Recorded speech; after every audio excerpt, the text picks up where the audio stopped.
வணக்கம். செல்வகுமாரின் அதிகாலை வானிலை ஆய்வறிக்கை. அதிகாரப்பூர்வ வானிலை அறிக்கைக்கு இந்திய வானிலை ஆராய்ச்சித்துறை அறிக்கையை பார்க்கவும். 2026 ஜூலை 18 சனிக்கிழமை அதிகாலை நிலவர வானிலை பதிவு. நேற்றைக்கு எதிர்பார்த்தது போலவே சென்னை உள்ளிட்ட வடகடலோர வடபுல் பகுதிகளில் மழை, கிருஷ்ணகிரி மாவட்டத்திலும் மழை, டெல்டாவில் ஆங்காங்கே நனைக்கும் மழை, தூறல் மழை. எதிர்பார்த்தது போலவே வெப்பம் தணிந்தது. கடந்த நீண்ட கால அறிக்கையில் சொன்னது போலவே இடையில ஒரு 4-5 நாட்கள் வெப்பம் அதிகமாக இருக்கும். உடனடியாக குழம்பி அச்சம் ஏற்படுத்தி கொள்ளாதீர், மனவேதனை படாதீர். மீண்டும் வெப்பம் குறையும். இருந்தாலும் சூரியனின் குத்துக்கதிர் வடக்கே சென்று தெற்கே நகர்ந்து கொண்டிருக்கிறது தமிழ்நாட்டை நோக்கி. வரக்கூடிய ஆகஸ்ட் 17 செப்டம்பர் 2 வரை தமிழ்நாட்டில் விழுந்து செப்டம்பர் 21 நிலநடுக்கோட்டை நோக்கி பயணிக்கும் வழித்தடத்தில் வர இருக்கிறது. அவ்வப்பொழுது தென்மேற்கு பருவமழை, தென்மேற்கு பருவக்காற்று, அதில் இருக்கக்கூடிய ஈரப்பதம் குறையும் பொழுது வெப்பம் உயர்த்தி காணப்படும். அதனால் அச்சம் கொள்ளாதீர் என்று தெரிவித்திருந்தோம். 17ஆம் தேதி வெப்பம் குறையும் என்றும் குறைந்தது. மழைப்பொழிவை பொறுத்த வரைக்கும் நேற்றைக்கு சென்னை, திருவள்ளூர், காஞ்சிபுரம், செங்கல்பட்டு மாவட்டத்தில் நல்ல மழை ஆங்காங்கே. அதிகபட்சமாக அம்பத்தூர், கொரட்டூர் 26 மில்லிமீட்டர் மழை பொழிந்திருக்கிறது. 3 சென்டிமீட்டர் வரைக்கும் பொழிந்திருக்கு. பெருங்குடி, பள்ளிக்கரணை 25 மில்லிமீட்டர். மேலும் நீலாங்கரை, மேடவாக்கம், மேலும் அயம்பாக்கம், ஒக்கியம், துறைப்பாக்கம், மாதவரம், ஈஞ்சம்பாக்கம், வடபழனி, மேலும் சோழிங்கநல்லூர், கண்ணகி நகர், மணலி, பெருங்குடி, சைதாப்பேட்டை, தண்டையார்பேட்டை, நுங்கம்பாக்கம், இங்கெல்லாம் 1 சென்டிமீட்டர்லேருந்து 3 சென்டிமீட்டர் வரைக்கும் மழை பொழிந்திருக்கு. மேலும் Valasaravakkam, Uthandi, Manali, New Town, Basin Bridge, Aminjikarai, Saligramam, Ennore, Parrys, Valasaravakkam, Madipakkam, Manali, New Town, Nerkundram, Kasimedu, Ambattur, Wimco Nagar, Kolathur, இங்கெல்லாம் மழை தான். அடையாறு, ராஜா அண்ணாமலைபுரம், மேலும் சென்னை சென்ட்ரல், இங்கெல்லாம் நல்ல மழை பொழிந்திருக்கு. அதிகபட்சமாக 3 சென்டிமீட்டர் தான். 1 சென்டிமீட்டர்லேருந்து 3 சென்டிமீட்டர் வரைக்கும் மழை பொழிந்திருக்கு. நேற்றைக்கு அப்புறம் பார்த்தீங்கன்னா செங்கல்பட்டு மாவட்டத்திலையும் மழை, தருமபுரியிலையும் ஆங்காங்கே மழை தான். மருந்தகள்ளி, பாலக்கோடு மற்றும் பார்த்தீங்கன்னா செங்கல்பட்டு மாவட்டத்தில் பார்த்தீங்கன்னா செங்கல்பட்டு, திருப்போரூர், மேலும் தாம்பரம், கேளம்பாக்கம், இங்கேயும் மழை தான். கிருஷ்ணகிரி மாவட்டத்திலையும் ஒரு சில இடங்களில் நல்ல மழை பொழிந்திருக்கு. தருமபுரி மாவட்டத்துக்கு அடுத்தபடியாக கிருஷ்ணகிரி மாவட்டம், ஈரோடு மாவட்டத்தில் கூட அம்மாப்பேட்டையில் லேசான மழை பொழிந்தது. கன்னியாகுமரி மாவட்டத்திலையும் சுரலக்கோடு, பாலமோர், மாம்பழத்துறையாறு, பெருஞ்சாணி, மேலும் ஆனைக்கிடங்கு, புத்தனணை, தக்கலை, பேச்சிப்பாறை, இங்கேயும் மழை இருந்தது. அடுத்தபடியாக பார்த்தீங்கன்னா கிருஷ்ணகிரி மாவட்டத்தில் தளி 20 மில்லிமீட்டர் மழை, தேன்கனிக்கோட்டை 19, ராயக்கோட்டை 5, கேஆர்பி அணை மற்றும் கிருஷ்ணகிரி தாலுக்கா அலுவலகம் மற்றும் ஹொசூர், சூளகிரி, இங்கேயும் மழைப்பொழிவு காணப்பட்டது. அதற்கப்புறம் நிறைய இடங்களில் மழை இருந்தாலும் புதுக்கோட்டை மாவட்டத்தில் புதுக்கோட்டை, காரையூர், மேலும் கரம்பக்குடி, இங்கேயும் லேசான மழைப்பொழிவு இருந்தது. லேசான மிதமான மழை. ராமநாதபுரம் மாவட்டத்திலையும் திருவாடானையிலையும் மழை இருந்தது. ராணிப்பேட்டை மாவட்டம் சோளிங்கர், வாலாஜா, ஆற்காடு, அம்மூர், அதாவது வாலாஜா போலீஸ் ஸ்டேஷன், மின்னல், இங்கெல்லாம் மழை பொழிவு இருந்தது.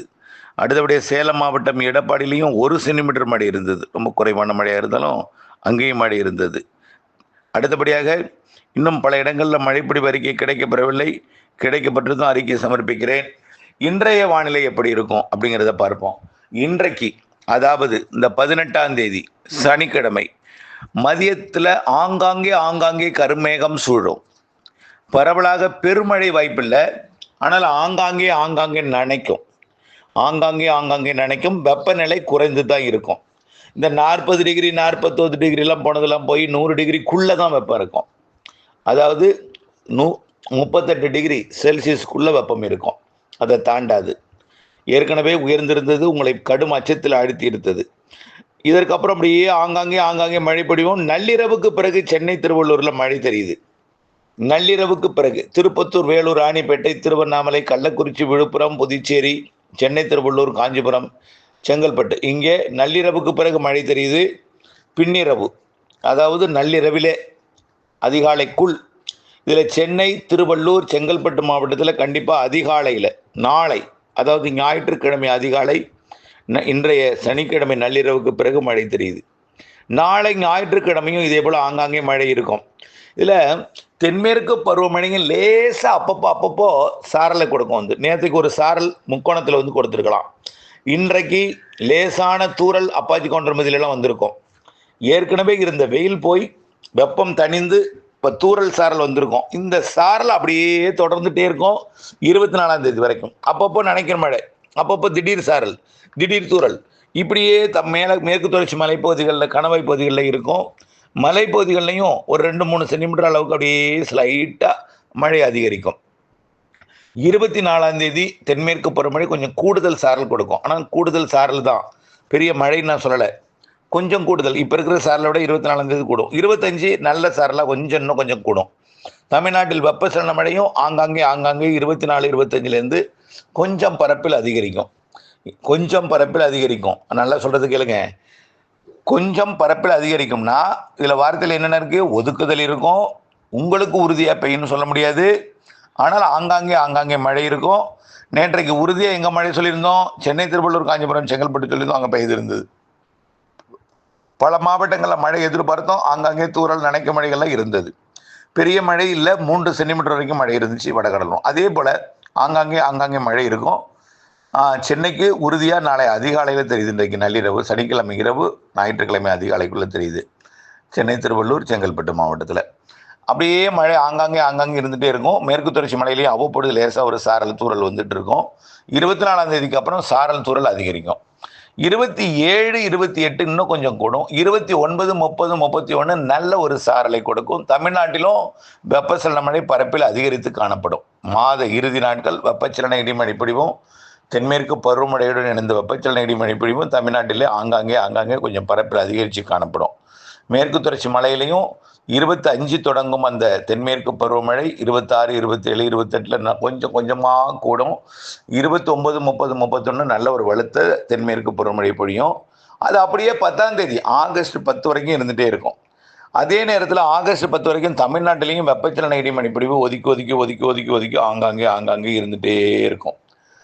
ஆகஸ்ட் 10 வரைக்கும் பெய்கிற மழை உங்களுக்கு நம்பிக்கை ஊட்டும் மழை. அதாவது வெப்பத்தை தணித்திருக்கும், வெப்பத்தை குறைத்து கட்டுக்குள்ள வச்சுருக்கோம்.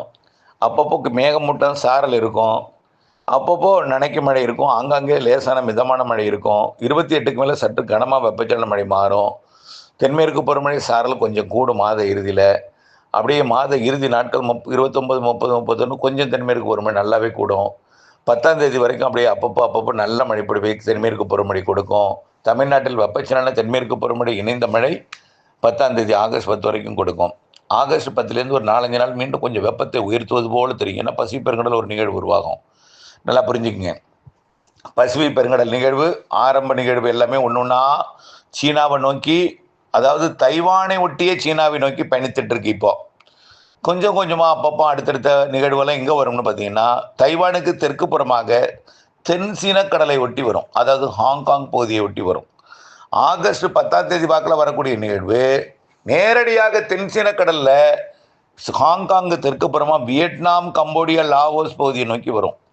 ஆகஸ்ட் 15க்கு மேலே வர்றது நேரடியாக Vietnam, Cambodia, Laos, Thailand, Myanmar வழியாக வங்கக்கடலின் ஒடிசா பகுதியை நோக்கி வரும். ஆகஸ்ட் 15க்கு மேலே நேரடியாக ஒடிசாவுக்கு வருவது வலுப்பெறும். இந்த அதாவது இப்போ பார்த்தீங்கன்னா ஒடிசா மற்றும் மேற்கு வங்கம் இடைப்பட்ட பகுதியில் நுழைந்த அந்த காற்றழுத்த தாழ்வு பகுதி இன்றைய தேதியில் எங்கே இருக்குன்னா, பீகார் தாண்டி உத்தரப்பிரதேசத்தில் இமயமலை ஒட்டி மேற்கு நோக்கி பயணித்துட்டு இருக்கு. இது போய் அப்படியே வட இந்திய நிலப்பகுதியில் நீடித்து கொண்டிருக்கோம்.